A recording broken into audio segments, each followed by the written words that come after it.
Well, I got my new Durston X-Dome 1 Plus tent, and this is what comes with it.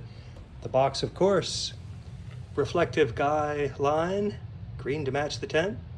Let's see, 4 aluminum poles, stakes, I'm sorry, 4 aluminum stakes with 6-inch and 8-inch lengths. The stake bag, the pole bag, this is for the 13-inch, I think they are, the short carbon pole bag. And the tent bag, they're made of polyester, the siliconized polyester, which is supposed to be, it's a slippery feeling and a little noisy. And the tent on the outside, and here, oh yeah, this is the vent that you can, wow, new Velcro is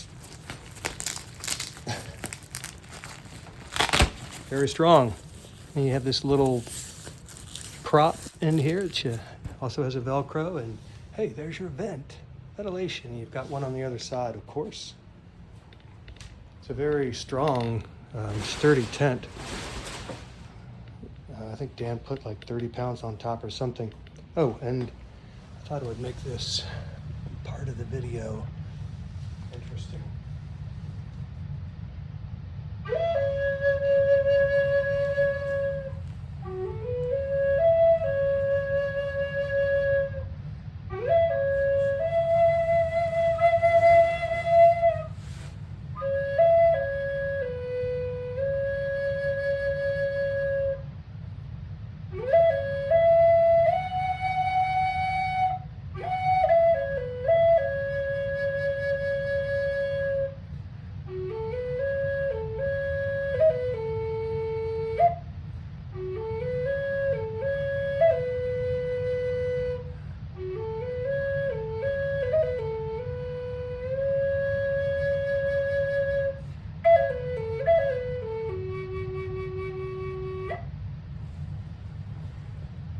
Did it work?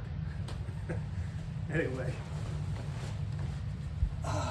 peaceful enough to play your own Native American flute. So, one thing I like to see in the videos about tents is how much room they have. For reference, I am 5'11", 155 pounds, kind of a tall, thin build.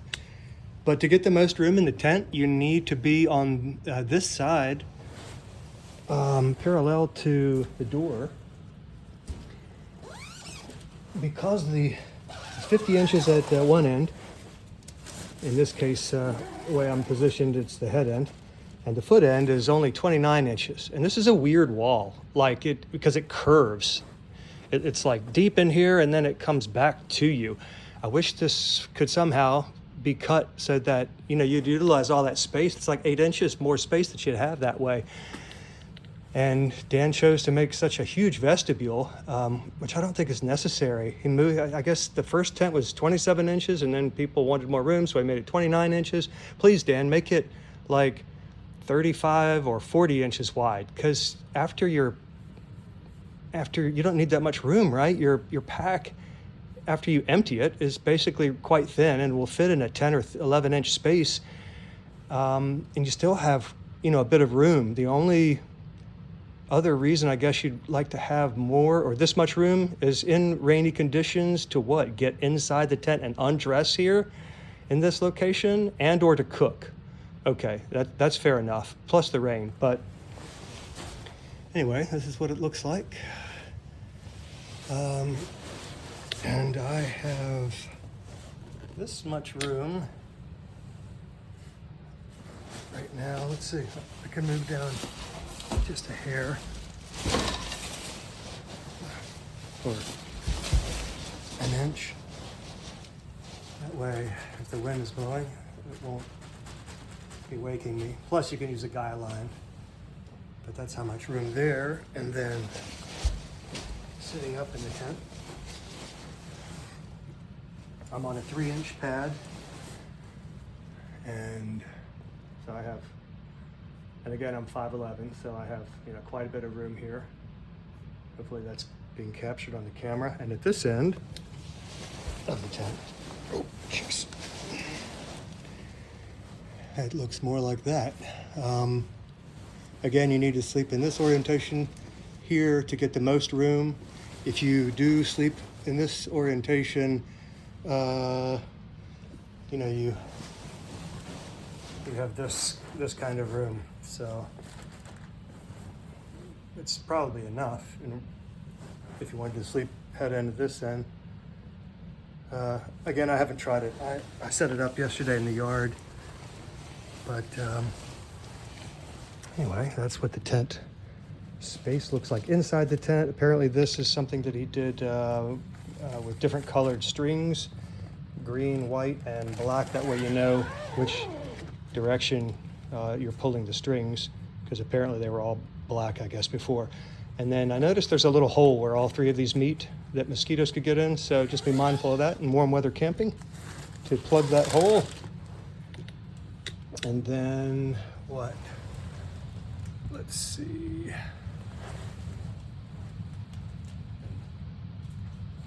Put the magnets up to do this.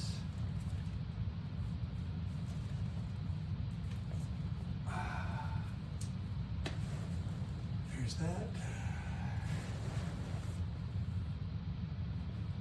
So again, that's the space inside the tent. And then outside, if you wanted to, let's say, well, how about me getting it in, inside the tent. Again.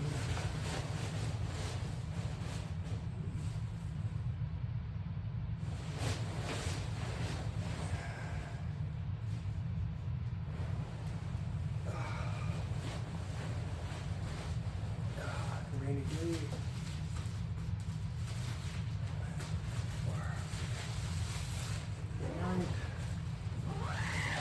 There's that.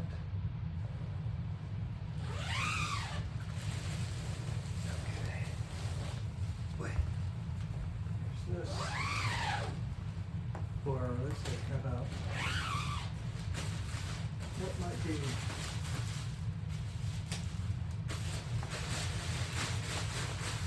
interesting to see.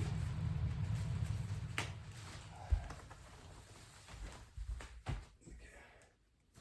Take these down.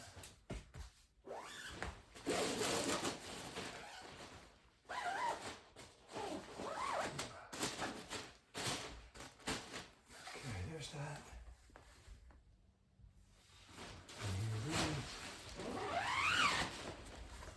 Okay. And there's the tent put up. And all this bagginess goes away, by the way, when you stake it out. And another important point of when you get of the dimensions of the tent, another important thing to remember is that, and I did not do this, when you set this up, you need to be mindful of, so most people, we would stake it out, right? You'd stake the four corners out, and then you would go and you'd see some bagginess, so you'd want to tighten this up. Try to tighten this up, which, you would pull this down to try to tighten the material, make it taut. But don't do that. When you first set up the tent, you want to loosen these all the way, and then stake this out, pull all four corners taut, and not just this corner. You want to loosen all four corners, then stake all and pull them all taut, and that will give you the most, that will pull tight the floor. If you don't do that, if you set this up and you stake it and then pull these first, or after you stake it, it will shrink the floor size inside. So anyway, just make sure you loosen all the four corners of the fly completely, and then stake out and pull taut all four corners, and then pull all four corners of the fly, and that will make the perfect pitch every time. And yeah, speaking of perfect pitch, this is a self-standing tent, so you don't have to worry about unlevel ground, which you always have when you're camping, which is makes it challenging or difficult, a pain in the butt when you use one of the like the Zpacks DCF, those triangle tents, like the one I have, the Plex Lite, or the Tarptent